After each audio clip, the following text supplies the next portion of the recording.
و انتقامجویی و سایر جلوه های شوم اهریمنی دعوت می کنم.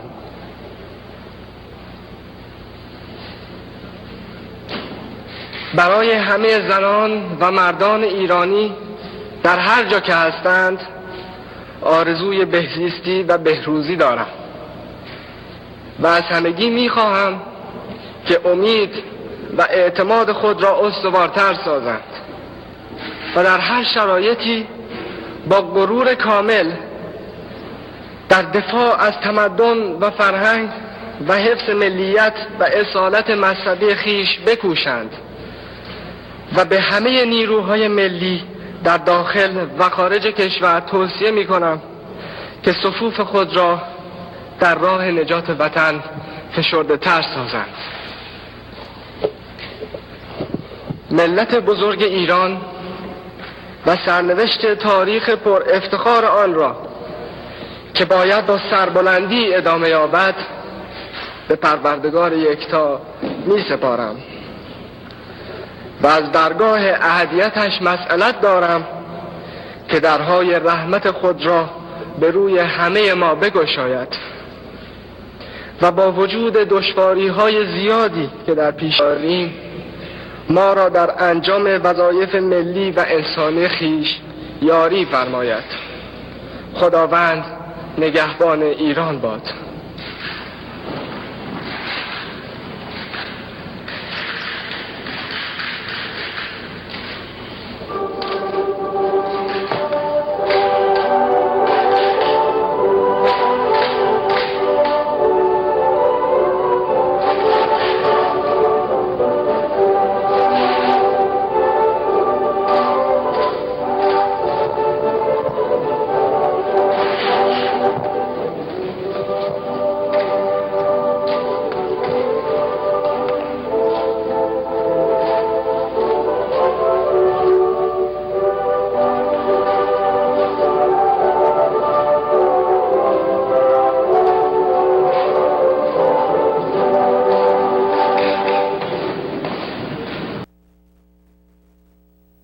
با درود بیکران خدمت تمامی همیهنان عزیزم، ویژه همیهنان عزیزم درون ایران، شیرزنان، دلاوران و پهلوانان ایران زمین که حماسه آفرینی میکنین و درود مخصوصی به دلاوران، شیرزنان و پهلوانان ایران زمین که در خارج از کشور. میخوام امروز تمرکز کنم چگونه حماسه آفرینی میکنید، چون میدونید که خب به هر حال تماس ها قطع شده و میتونیم به اون بپردازیم که جریان چی هست و هر کسی چی فکر میکنه. و خب این برنامه که از اول بر پایه پیدا کردن راه حل ها تنظیم شده بود، سعی میکنم بیشتر از اینکه دچار احساسات بشم تمرکز کنم روی راه حل هایی که میتونیم در دسترسمونه، هر کدوم از ما در هر جا در هر نقطه زمین که هستیم و برای آزادی، برای بشریت، برای ایران زمین مبارزه میکنیم. اون وسایلی که دم دستمون هستن و خیلی راحت میتونیم استفاده کنیم اونها رو راجبش صحبت بکنم، به خاطر اینکه همونطوری که میدونی اینقدر آدم از طرف اخبارهای متفاوت، اطلاعات متفاوت بمباران مورد حمله قرار داره، خب آدم ممکنه حواسش پرت بشه و خب تمرکزش رو از دست بده و در این جنگ‌های مدرن، نبردهای مدرن که ما درش الان درگیر هستیم مخصوصا خیلی مهمه که ما تمرکز حواسمون رو داشته باشیم که گرفتار نشیم، اقلا تشخیص بدیم که داریم ممکنه به یک راه فکری دیگه داریم راهنمایی میشیم و اون راهنمایی که از طریق اخبار یا تحلیلگران یا حتی سیاستمداران میخواد به مغز ما تحمیل بشه که به اون طرف بریم، تشخیص بدیم که اون راه ما نیست و به راه حل‌های خودمون که در دسترس خودمون هست به اونها بچسبیم. به هر حال امروز چهارشنبه 14 ژانویه سال 2026 میلادی برابر با 24 دی ماه سال پر افتخار 2584 شاهنشاهی در خدمت شما هستم و این افتخار منه که در این شبکه جهانی ایران آریایی که به همت جناب آریان وطنخواه، سیاوش گرامی، بانو مهناز عزیزمون و دیگر کاربرانی که در طول این 15 سال اومدن و خب نقش آفرینی کردن سپاسگزاری میکنم. این واقعا این شبکه عشق و حقیقت و سپاسه و روی پای خودش نگه دارید. خواهش میکنم کسانی که خارج از ایران هستید به کمکاتون ادامه بدید. میدونید که خیلی بیشتر از همیشه ما به یک رسانه احتیاج داریم که از این پیچ تاریخی عبور بکنیم و عبور خواهیم کرد. اما بذارید وقتی داریم عبور میکنیم احساس خوبی داشته باشیم،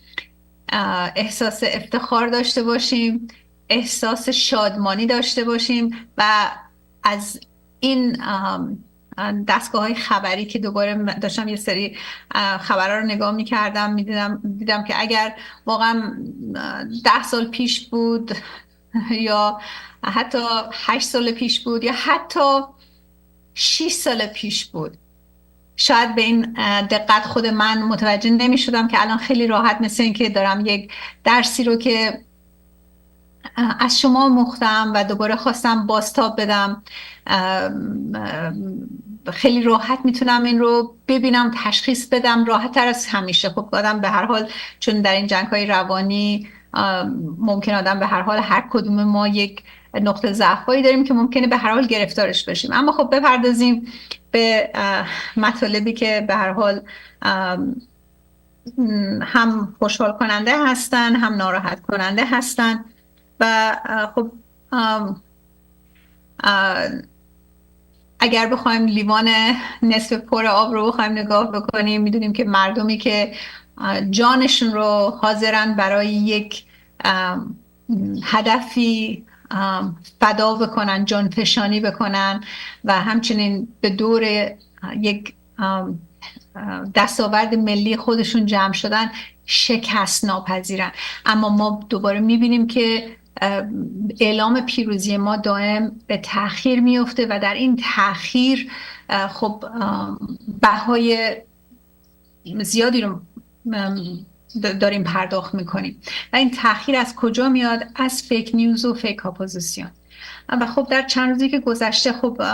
میخوام بگم که خب بسیار ناراحت کننده است که اینترنت قطع شده، برقا قطع شده، خب اونطور که منتشر شده تمام این مسائل و 12,000 آدم رو اعلام کردن که ایرانی رو که کشته شدن. و خب من به عنوان حالا ممکن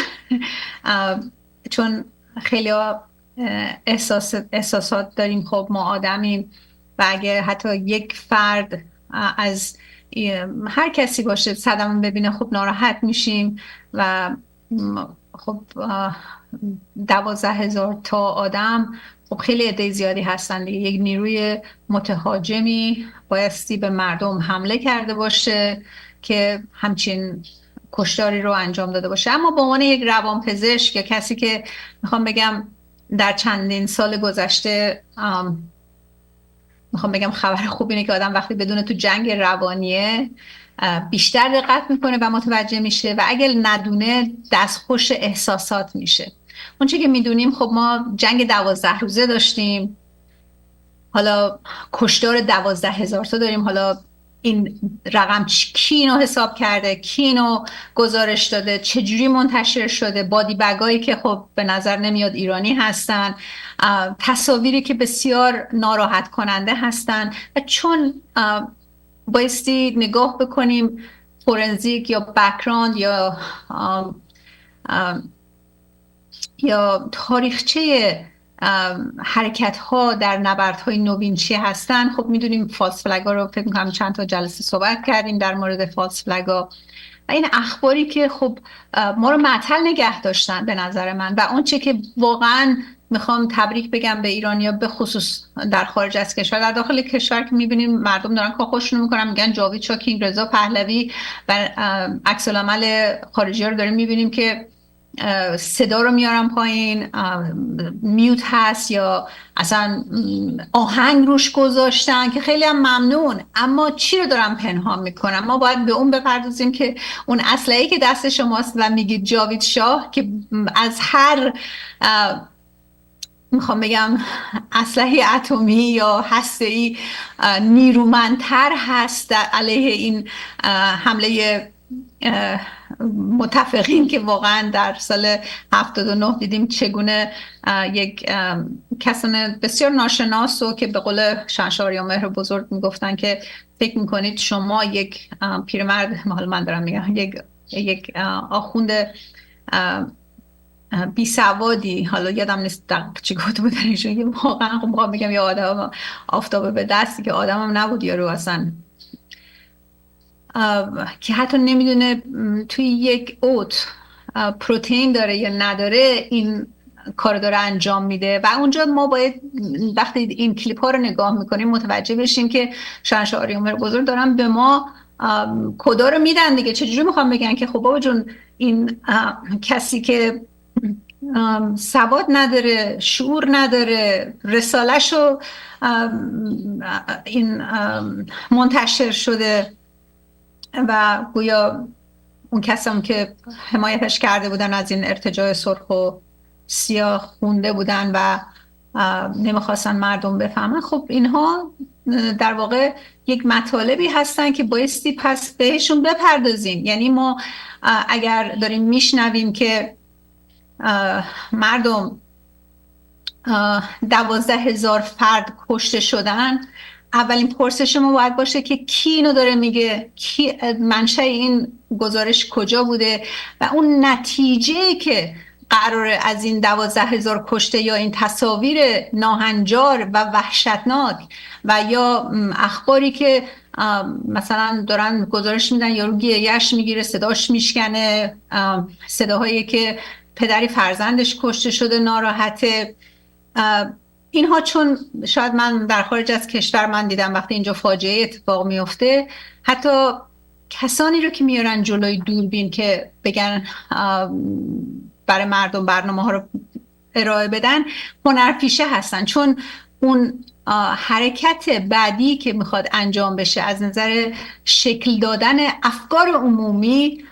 نمیخوان به هم بریزه اجتماع، خیلی طبیعیه و اون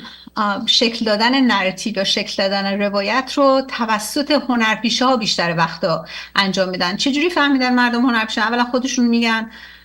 اینکه مثلا بعدا مشخص میشه، ولی به نام یک فردی میان صحبت میکنن و بعد خب هم استرس روی اون پدر مادری که یا عزیزش رو از دست داده یا هرچی از استرسش کم میشه، چون آخرین چیزی که آدم میخواد بکنه اینه که بیاد جلوی دوربین واسطه و خیلی ناراحت کننده است و اون خب یک عکس العمل طبیعیه. اما خب مردمی که میخوان بدونن فاجعه چی شده، خب یک در این دنیایی که همه چی رو صدا و تصویر داره میگذره، باید آدم میخوان مثلا یه آدمی رو ببینن که اون آتش جامعه به اصطلاح ارضا بشه. و خب وقتی ما داریم اینها رو میبینیم باید ببینیم نتیجه اینا چیه. خب باید بریم تو فرمول آقای هگل که خودش یه آدم خیلی کوتش میکنن، من اصلا ازش خوشم نمیاد، اما چون برنامه‌های کنونی جهانی خیلیش بر اساس فلسفه و نوشته های هگل داره انجام میشه که یک کدومش هست این که شما میای مشکلی رو به وجود میاری، بعد این مشکل یک عکس العملی رو به وجود میاره و بر اساس اون عکس العمل شما اون راه حلی که قبلا نوشتی میدونی چیکار باید بکنی چیکار نکنی، اون رو اجتماع رو توی یک چارچوبی میگذاری که اون راه حلی که دست شما هستش، مثلا دست اون عده هستش، اون رو اجتماع فکر کنه خیلی طبیعی خودش انتخاب کرده در حالی که مصنوعی بوده و مهندسی شده. Creating problem, eliciting reaction و pre-planned solution. خب اگر ما اینها رو میدونیم و میدونیم که اگر مردم ایران، عموم مردم ایران از سراسر ایران با قیام‌های میلیونی که میخوام سپاس فراوان درود فراوان بفرستم به جناب آریان وطنخواه که این عبارت رو مهر زدن، گفتن قیام ها مردم قیام های میلیونی باید بکنی و با این همه اطلاعاتی که از این پلتفرم منتشر شده خب اون قیام های میلیونی هم در چارچوب داشته های ملی مردم بر اساس گنجینه های ملی مردم انجام شده و جاوید شاه کینگ رضا پهلوی که اولین بار درود میفرستم به مشهدیای عزیزم، گفتید جاوید شاه کینگ رضا پهلوی و در اون صحنه‌ای که شما به وجود آوردید یک به اصطلاح گشایش بود که ما الان داریم شاهدش هستیم که مردم دارن حرکت میکنن و در رابطه با این حرکت اینترنت قطع شد. وقتی که اینترنت قطع شد ما از این ور چی داریم میبینیم توی خارج از کشور؟ اینو داریم میبینیم که وقتی اینترنت قطع شد، وقتی که به صورت طبیعی ما نتونستیم حرف شما رو منتشر بکنیم که دارین میگید جاوید شاه و تمام دنیا شده جاوید شاه کینگ رضا پهلوی، اونو باید سپاسگزاری کنیم از کسانی که پهلوانان و شیرزنان و دلاوران ایران زمین که در خارج از کشور رفتید جلوی سفارت‌ها و مطابق فرمان شاهدون دارین کارتون رو انجام میدید و پرچم‌های پر افتخار شیر و خورشید ایران رو برافراشته کردید بر فراز سفارت‌های کشور ما که به یکایک ملت مردم ایران تعلق داره. و خب وقتی که اومدن این صدای مردم رو از طریق اینترنت خاموش کردن، از این ور ما یهو داریم میبینیم که دیدیم که یعنی اینو من متوجه فقط نشدم که دیدم عده کثیری از کاربران متوجه شده، خب اطلاعاتم رد و بدل میشه که دونه دونه این رسانه ها شروع کردن شعارها رو تقلیل دادن و یک دونه کلیپی که خیلی قطره چکانی منتشر شد میگفت بیشرف بیشرف، که خیلی متفاوت هست از اون خب پیام مثبتی که در این زمینه میتونه خیلی برد داشته باشه که اون جاوید شاه هستش و یا کینگ رضا پهلوی با هم دیگه که بگیم دیگه اصلا واقعا هیچ اسلحه رسانه‌ای روش نمیتونه کار کنه از بیرون از کشور یا داخل کشور، چون همه پیام در اون داده میشه دیگه همچنان که میدونید. و خب در نتیجه این افرادی که خارج از کشور اومدن یه خورده زمینه دستشون اومد که بتونن شعارها رو به اصطلاح شکل بدن، دایرکت بکنن، که امروز اتفاقا آقای کریم سجادپور داشت صحبت میکرد به انگلیسی فکر میکنم، گفتش که مردم دارن میگن long live ایران و خب من نمیدونم مردم درسته ما میگیم پاینده ایران ولی در شعارها اینو نشنیدیم، اما چون نمیتونه بگه مردم ملی نیستن باید بگه ملی هستن، چون اسم ایران رو باید بیاره ولی نمیتونه اسم شاه رو بیاره، چون اگر ما شاه داشته باشیم مالکیت و قانون و سنت خودمون رو داریم دنبال میکنیم و به اجرا گذاشته میشه که تمام نقشه هایی که تمام بساطی که این گلوبالیست چیدن از سال 79 این بلای آسمانی رو به سر مردم ایران که نه فقط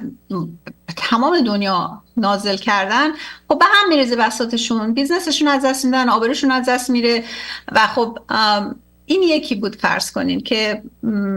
خیلی کوچولو قطر چکونی مثلا یه حرفی میاد میزنه، خب دروغ هم نگفته، لانگ لیو ایران، مردم که علیه کشورشون که حرف نزدن ولی پیام رو شکل دادن به یه ترتیب دیگه.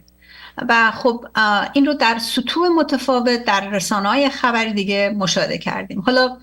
اینو داشته باشیم، ما میتونیم به عدد 12 بپردازیم که اصلا این 12,000 یا 12 روز جنگ که چرا 11 روز نبود 10 روز نبود اسمش جنگ 12 روزه شد، حالا شده 12,000 تا فرد. اینها رو باید ببینیم که خب حالت شماره ها یا اخبار طبیعی نیستن، چون اگر اینترنت قطعه، اگر کسی رو زمین نیست، کی این گزارش رو تهیه کرده، کی بدنها رو شمرده، چه رسانه‌ای منتشر شده. ما حالا فرض کنید میخوام مقایسه کنم در نبرد نورماندی که متفقین جمع شدن برن علیه نازی‌ها و یعنی انقدر آدم، یعنی نقشه این بود که اون آدمایی که بیچاره داشتن، سربازایی که میرفتن، انقدر آدم کشته شدن و اینها، چون تکنولوژی آلمان خیلی بالا بود و اینها فقط با هجوم جمعیت سرباز تونستن نازی ها رو در اون نبرد نورماندی شکست بدن. و حالا میخوام بپرسم آیا آقای این رسانه، خبرگزاری ها، کسانی که عزاداری به کار بردید، غمگساری میکنید، صداتون میشکنه، گریه زار، نمیگم گریه، ولی جنگ عزیزان، جنگ. و درود میفرستم به بانو پرستو اصلانی عزیزمون که در اون برنامه بسیار ارزشمندی که ارائه دادن روز یک شنبه در برنامه صدای مردم ایران، یه آقای اومد داشت میگفت اینا ما رو کشتن، ما چیکار کردن اینا، بعد یه آقای بلافاصله اومد گفت آقا اینجا جنگه. و شاه خودمونم بعدن اومد گفتش که وقتی اون خانم اومد گفتش که داشت میخواست ایشون رو سرزنش کنه که ببینی وقتی صدا از درون ایران نمی اومد، اینا آتو دستشون افتاده بود که بتونن مانور بدن، چون تا وقتی که صدای شما می اومد بیرون، تصاویر شما منتشر میشد، تصاویر اعلیحضرت رضا شاه دوم رو بلند کردید و اینا نمیتونن با اون تصاویر صداهایی که هماهنگ داره اراده ملی شما رو نمایش میده به تمامی جهان، اون رو خب تا کی میتونن حذف کنن؟ چون مردم معمولی دنیا هم داشتن شیر میکردن دیگه. و خب این خانم مثلا خیلی مثل برج زهرمار بود، نمیدونم، مثل یه چیز عجیبی بود، اصلا میگم هیچ وقت تو زندگیش حتی لبخند نزده بود. خیلی با تندخویی گفتش که تقصیر شما که مثلا شما گفتید مردم بیان تو خیابونا، خب حالا مردم هم دارن کشته میشن. خب بابا جنگه. و ایشون چقدر زیبا و قشنگ پاسخ دادن به این واقعا خبرنگار بازجوی بی تربیت و بی ادب و بی پرینسیپال که اصلا مشخصه با شکل دادن، با یک نراتیو و با یه روایت سازی داره میبینا میاد که برای گوشی که آشنا نباشه ممکنه خب فکرش رو بگی خب آره پس تقصیر اعلیحضرت بوده اصلا، پس. ولی شما یکایک شما به دوش گرفتید این مسئولیت رو که برای حقانیت و برای آنچه که حقیقته حرفتون رو زدید و حتی جلوی اون استیشن هم ایرانی‌ها جمع شده بودن تظاهرات کردن، چون وظیفه یکایک ماست که هر جا که هستیم، هر گوشه رو که می‌بینیم اون مسئولیت خودمون برداریم و حرفمون رو بزنیم که این کسانی که به این ترتیب میان توی میدون و میخوان از طریق خیلی با هزینه کم میخوان مردم رو روحیه‌شون از دست بدن، از اون حالت جنگی که هستیم بیایم بیرون و بریم تو غمگساری. حالا تو داشتم حرف اومد توی نبرد نورماندی وقتی اینا دارن میرن، مگه آقای رسانه شما اومدی گفتی مثلا 1000 نفر کشته شدن، حالا 2000 نفر کشته شدن؟ خب اون که دیگه اون سربازی که میخواد بره جونشو داره میده و جونش هم داره با اراده خودش داره میده، چون برای یک دلیل و یک هدف بالاتر داره مبارزه میکنه. مگه برای شکستن روحی سربازتون اون موقع هی می اومدین اعلام میکرد که کی کشته شد یا کی کشته نشد، چند تا مردن چند تا نمردن، حالا بریم عزاداری کنیم؟ بعد صدای پدر مادر سربازا رو می اومدین پخش میکردید در صحنه نبرد که مثلا بچه من میخواسته بره این کار بکنه ولی حالا اینطوری شده من دیگه نمیتونم زندگی بکنم. اینها ترویج دادن غم و ناراحتی در میدان جنگی است که مردم ایران با واقعا یک اراده ملی هماهنگ به پا خواستید و کارتون رو دارید انجام میدید. یعنی وقتی که این نقشه ها رو ما داریم میبینیم،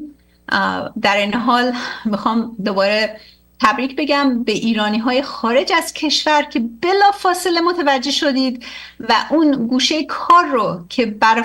افراشته کردن پرچم های شیر خورشید ایران بود در سفارت ها انجام دادید و در تناقض دیدید که هممون دیدیم که همین کشورهایی که هی میگن که خب حالا باستیم چی میشه، بریم اینا رو تحریم کنیم، اینا رو خب حالا اینترنت چرا اینا رو وصل میکنن، این کار خیلی کشدار، خیلی این آدمای وحشی هستن. خب مگه شما نمیدونید اینا وحشی هستن؟ نمیدونید اینا جنایتکارن؟ تازه اول شنیدید، دفعه اول شنیدید اینا رو، یا اینکه مثلا یک چیزی جالبی که منتشر شده بود این که آمریکا شهروندای خودش رو گفته که از ایران خارج شن. خب اینکه خبر سال 1970 سال 1980 اون موقع که سفارت آمریکا رو این خانم معصومه ابتکار بود که پاشو بالا گرفته بود رفته بود بالا از سفارت دیوار نوردی میکرد، به دیوار نورد معروف شده بود. خب این که اخبار اون موقع است که اون موقع شما شهروند از اون کشیدین بیرون. وقتی در این تناقضات و این مسائل داریم ما اینا رو مشاهده میکنیم، اینها تأخیری هستش که اگر ما اجازه بدیم در گفتمان روزمره ما، در اولویت اخبار ما جایگزین بشن،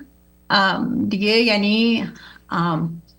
خیلی راحت روحیمون رو میتونیم ببازیم و دوباره گرفتار مسئله‌ای بشیم که میخوام اشاره کنم اینا بازی‌های تکراری هست و کسانی که نه من و نه کسانی که این پترن رو راجبش صحبت کرده بودن در فضای اجتماعی هیچ کدوم نابغه دهر نیستن، اما یه تشابهاتی رو آدم میتونه مشاهده بکنه. مثلا در همون نیزاری که در 4 سال پیش فکر میکنم آمدن یهو اعلام کردن 1500 فرد کشته شدن که ما میدونستیم بیشتر کشته شدن، با اون نراتیوی که درست کردن بعد اومدن کمیته حقیقتیابی درست کردن که هرگز به داد مردم نرسید. این دست به دست کردن اخبار، دست به دست کردن نراتیو، هی تأخیر به وجود آوردن، هی منتظر بودن این پدر مادرانی که فکر میکنن در خارج از کشور یک دادخواهی هست، جمعیت پدران و مادران دادخواه رو تشکیل دادن، در حالی که دادگاه‌های اینجا اصلا اگر بخوایم بهشون بپردازیم اون دادخواهی رو که ما در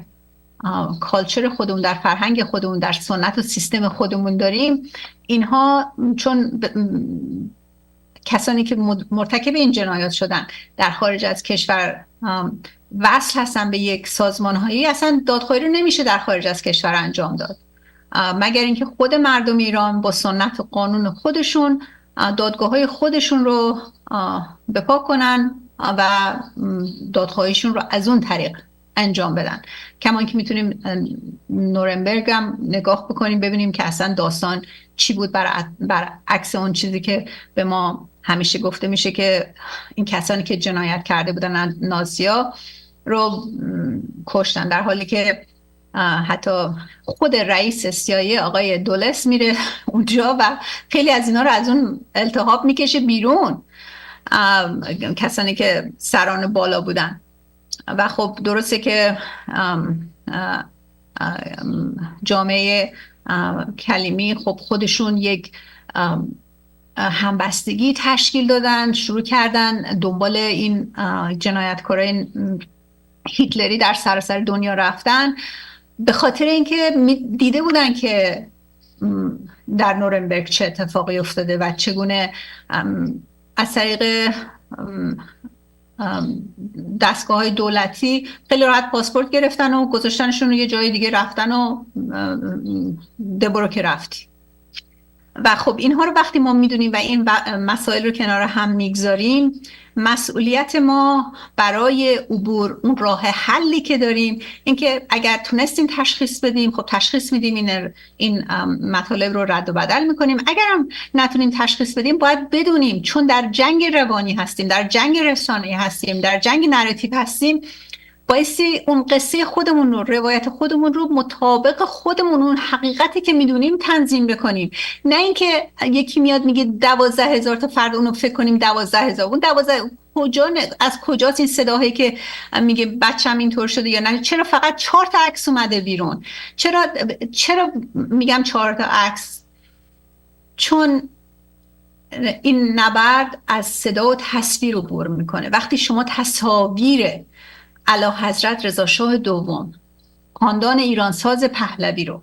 به دستتون گرفتید در این نبرد، اون راه حل پیروزی ماست که داره جلو میره و جایگزین این توسط این رسانه‌ای که به این ترتیب میخوان غمگساری رو در میدان جنگ ترویج بکنن، تصاویری هست که فرزندان بسیار زیبای کشته شدن و اون تصاویر رد و بدل شدن. یهو میبینیم که اصلا به بیراهه رفتیم، مثل جریان همون 1500 یا توماج یا علی رونقی که یهو مردم دارن حرفتون رو میزنین، گفتمان یهو میگه دستشو چلاق کرده، دست و پاش شکسته شد. یا نرگس کچلواری که بهش میگن نرگس کپل، که یهو روی مبل نشسته بود کنار یه آقایی که من نمیدونم اینا هر وقت خواستن مسلمن هر وقت خواستن مسلم نیستن. در حال جناب سیاوش گرامی اگه ممکن کلیپ اول رو منتشر کنید خواهش میکنم.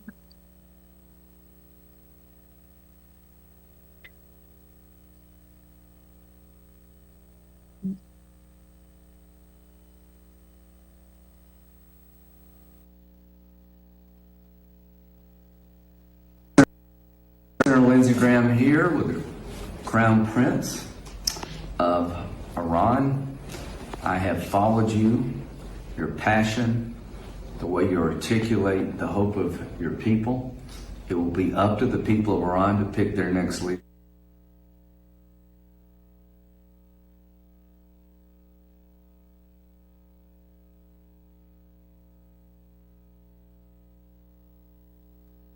Senator Lindsey Graham here with the Crown Prince of Iran. I have followed you, your passion, the way you articulate the hope of your people. It will be up to the people of Iran to pick their next leader. I can't wait till they have a chance to do that. But you are really risen to the occasion, compelling narrative for the long-suffering people of Iran. And I believe with all my heart that help is on the way. Senator, thank you so much for all your words of support for my compatriots in the darkest time in our history, but hopefully, as we say in Iran, in Farsi, the end of the dark night is light, and this is probably the first time we are so close to victory. You've witnessed the resilience of my compatriots. They are fighting a brave fight, and any solidarity can only help them achieve that goal sooner. I've been committed to this all my life to serve my nation, and hopefully, as the Senator just said, we hope that the Iranian people will this time have complete freedom and the choice will be theirs. We are here to serve them to make that choice in freedom, and that's why my commitment. And thank you for your support, Senator. Thank you. And President Trump, thank you for picking the people over the Ayatollah. You're the first one to do that. Thank you for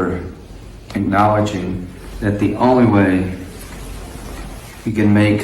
Iran great again is for the protesters to win over the regime. And I believe that day is at hand. And to the American people, it matters to us. This is the largest state sponsor of terrorism on the planet. They have American blood on their hands.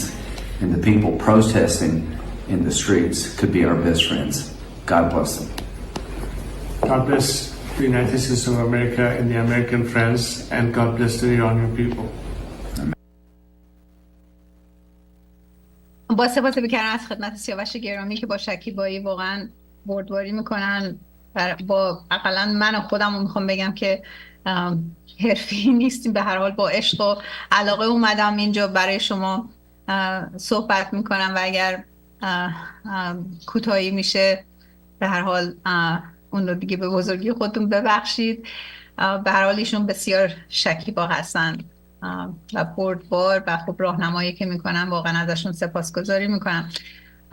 اینو میخواستم بگم که در مورد تصاویری که منتشر میشن، ما امروز فرض کنید در سوئیس دیدیم که پلیس سوئیس داره حمله میکنه، یا اینکه در جای متفاوت مردمی که واقعا ساختمان‌های خودشون، پراپرتی خودشون، مالکیت خودشون و خب مگه آقای سوئیس مگه شما نمیگه اینا تروریستن؟ مگه همه دنیا نمیگن اینا جنایتکارن؟ مگه همه دنیا نمیگن اینها غیر قانونی هستن؟ دیگه بالاترین دیگه اعلامی ها منتشر شده، عموم مردم دارن میگن این اصلا حکومت ایرانی نیست. و وقتی که در این تناقض میبینیم که نه تنها اون اراده عموم مردم بهش احترام گذاشته نمیشه بلکه به مردم حمله میشه، این تناقضی که مشاهده میکنیم اینها یک دریچه میشه که اون توهم رو میشکنه، مثل همون نبرد برلین که فکر میکنم دو فردی بودن، یه خانومی بود یه آقایی بود که وقتی یه تلویزیون داشت منتشر میکرد که میخواستن سانسور کنن دوباره حرف مردم رو، با ارتش میگم ارتش یه نفره واقعا با تصویر اعلیحضرت رضا شاه دوم و پرچم شیر خورشید ایران، اونجا واقعا تمامی این توهمی رو که این رسانه داشت به وجود می آورد شکست. امروز اون تصاویری هم که از سوئیس منتشر شد همونطور بود. اگر مردم دنیا و مردم خودمون هر جایی هستیم، هر انسانی هستیم، این تناقضات رو مشاهده بکنیم، چون مشروعیت تمامی سیستم گاورننس میخوام بگم حتی در غرب زیر یعنی مشروعیتشون داره از بین میره با این تناقضات، ما اونها رو میتونیم به اون راه حل درستی که میتونیم بهش بچسبیم و حقانیت داره و حقیقت داره، حقوقی هست، حقیقی هست، به اون بچسبیم و اون رو به کرسی بنشونیم، به جای اینکه اجازه بدیم یه عده‌ای بیان پرابلم درست بکنن. هم که اینترنت قطع شده پرابلم شده و خب سوای اون پرابلمی که خودشون در یک چیزی هم که دوست دارم مردم ایران میگن خودشونن، که خود هم میگه خودشون یا کیان، این متفقین قسمت روگشون اومدن در سال 79 این دستیسه رو به سر مردم ایران و دنیا پیاده کردن. خب اونها به جای اینکه که ما ریاکشن رو به وجود اومد و تمام این بساطه که سولوشنشون بود که فقط لچک برداشته بشه که اون رو شکستید، شما از بین بردید، الان هم در اون مرحله هستیم که بیشتر بایستی با صدای بلندتر، خیلی رساتر، بایستی اولا این رسانه هایی رو که اینطور اخبارای عجیب و غریب و خیلی مسلط اصلا با بدون سند صدا منتشر میکنن، یعنی من باورم نمیشه وقتی دارم اینها رو نگاه میکنم یا اصلا تماشا میکنم یا اینکه گوش میدم. و خب اگر ما بدونیم که چاقو دست خودش رو نمیبره و در این شرایط ما خودمون هستیم که خودمون رو بایستی از این تنگنا نجات بدیم و این کسانی رو که میخوان یک راه حل مهندسی شده رو به ما ارائه بدن و ما رو به اون سمت ببرن، با راه حل خودمون یعنی ما وارد میدان میشیم. راه حل ما چیه؟ ما میگیم جمهوری اسلامی غیر قانونی است. چرا غیر قانونی است؟ چون خمینی گفته خدعه کرده و اون وقتی که قانون اساسی برای جمهوری اسلامی اولا زیر بغل یکی داده بودن تو هواپیما آورده بود، بعد رفراندوم که گذاشتن برای جمهوری اسلامی اصلا محتوا مشخص نبود و وقتی در عرصه قانونی شما بخواین رفراندوم بذارین برای چیزی که محتوایش مشخص نیست، چون مشخص نبوده اصلا باطل میشه از نظر قانونی و چون این مجهول بوده، برای مجهولی که رأی نمیگیرن چرا رفراندوم نمیدادی که راجع به چی؟ و پس بنابراین بر اساس اون و همچنین بر اساس اون شرایطی که خب نیروی مسلح واسه مردم داشتن برای چیزی که نمیدونن دارن رأی میدن و همچنین بر اساس اینکه بیشتر از اون عده که میتونستن رأی بدن رأی جمع شده بود و اینکه شاهنشاه یا مهر بزرگ ما در تحت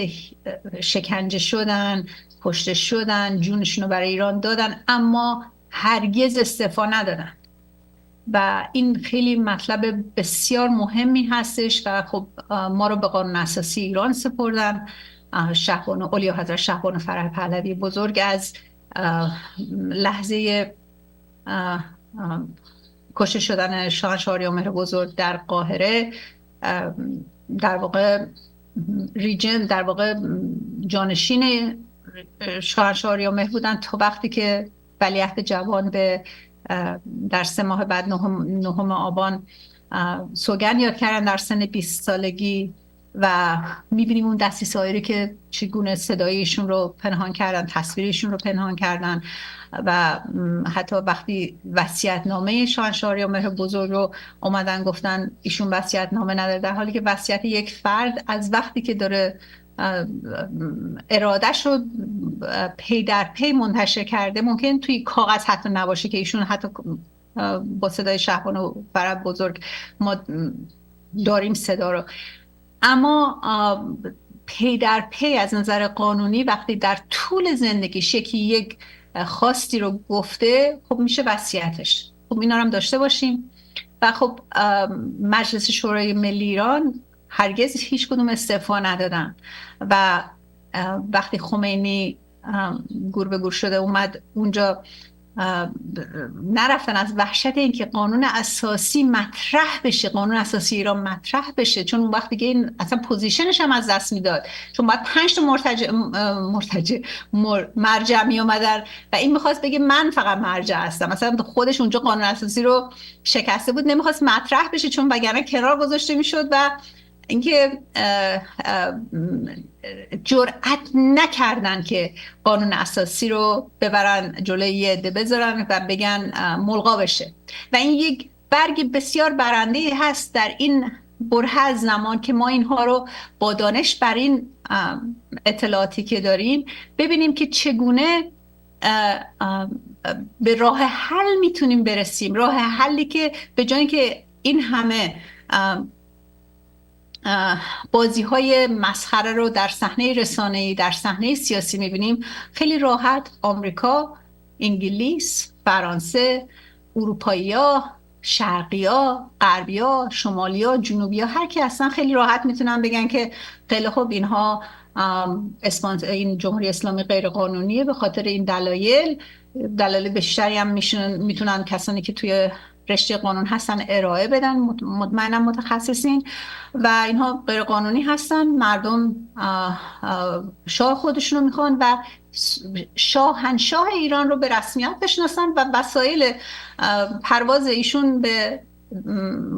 ایران رو در میان مردم خودشون که میبینیم ما مردم ایران اصلا آماده بزرگترین استقبال تاریخ از شاه خودشون هستن. یعنی این راه حلی هستش که قانونیه، قابل دسترس، قابل انجامه و میبینیم که این راه حل رو روش پرده کشیده میشه، رو تو سایه هست و این رو بایستی صیقل بدیم، چون ممکنه خودمون مجبور بشیم از درون ایران یک پروازی رو آماده بکنیم که اعلیحضرت رضا شاه دوم رو به ایران بیاریم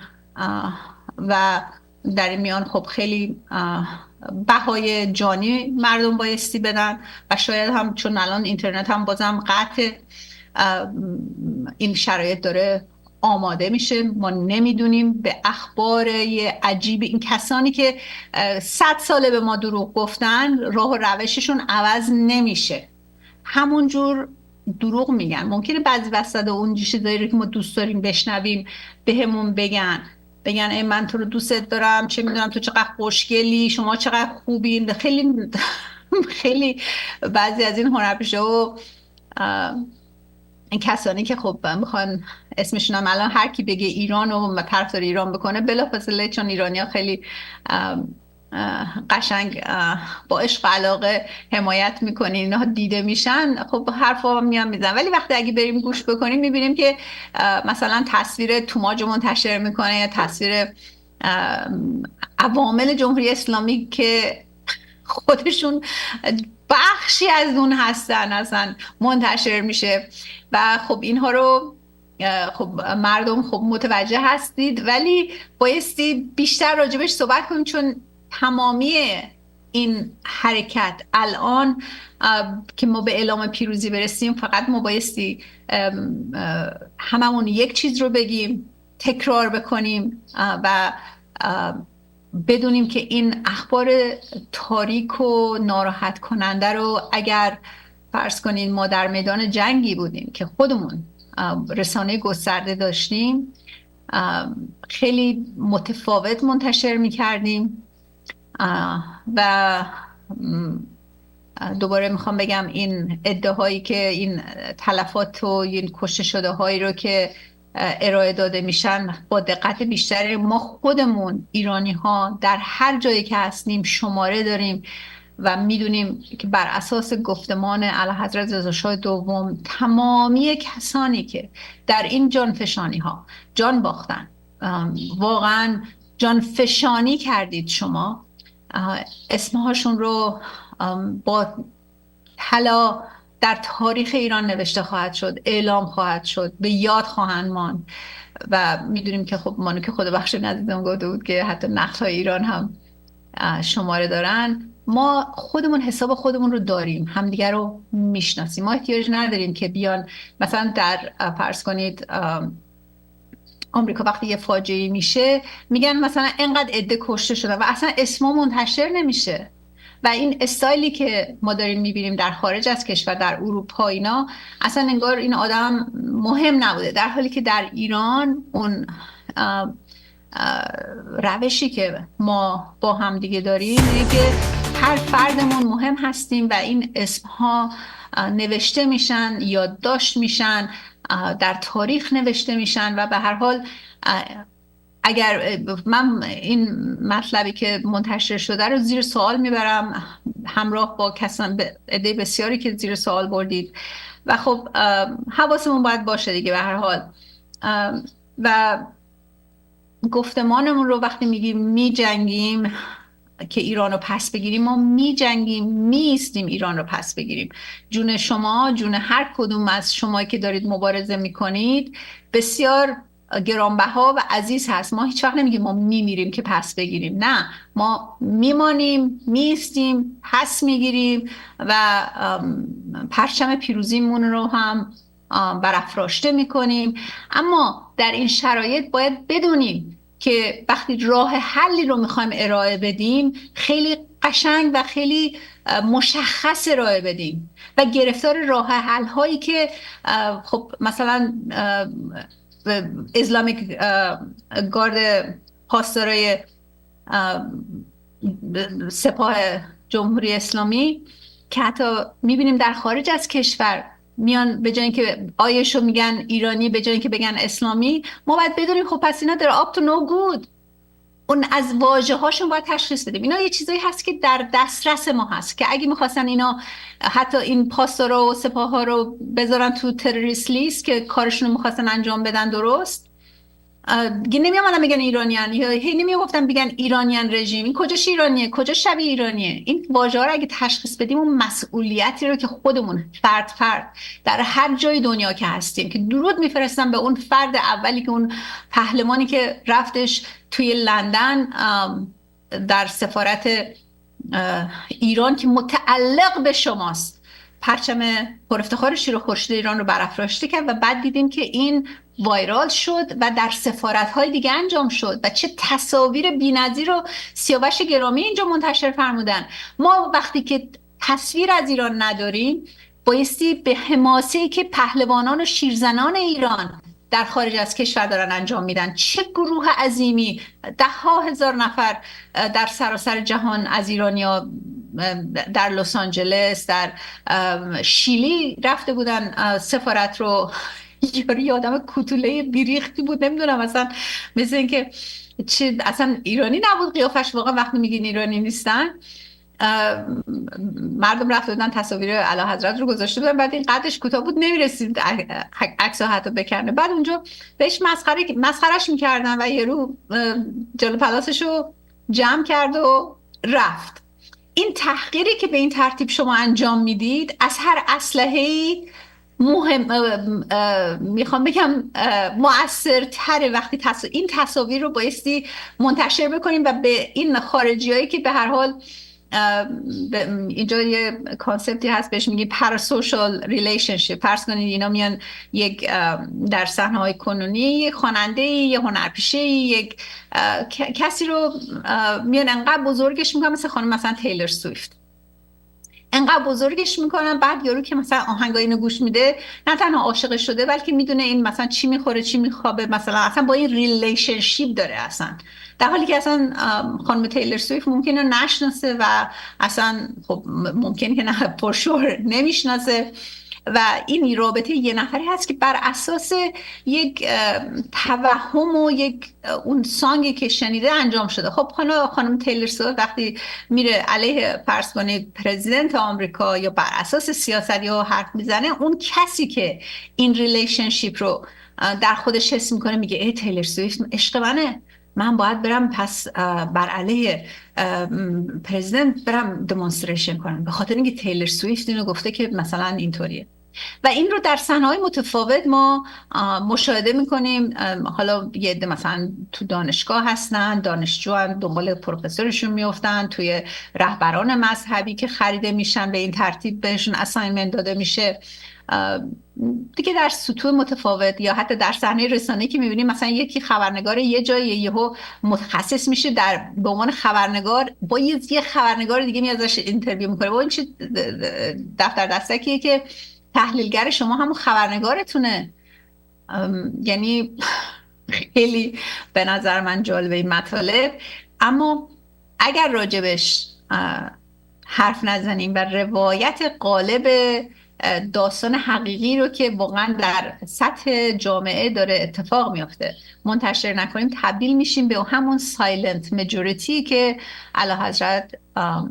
شاهریار بزرگ گفتن. و همچنین اون خانومی که در اون ویدیوی خیلی معروفی که میگه من شاهم میخوام من شاه، یه خانم جوان بسیار زیبایی هست، میگه که آره اونا که حرف نمیزنن نشستن اونا سایلنت مجوریتی هستن، مگر ما شاهمون رو میخوام. خب حقیقت رو بگیم که گرفتار اون مطالب، اون جنگ‌های روانی و رسانه‌ای که اون کلیپ رو ببینید سالها پنهان کردن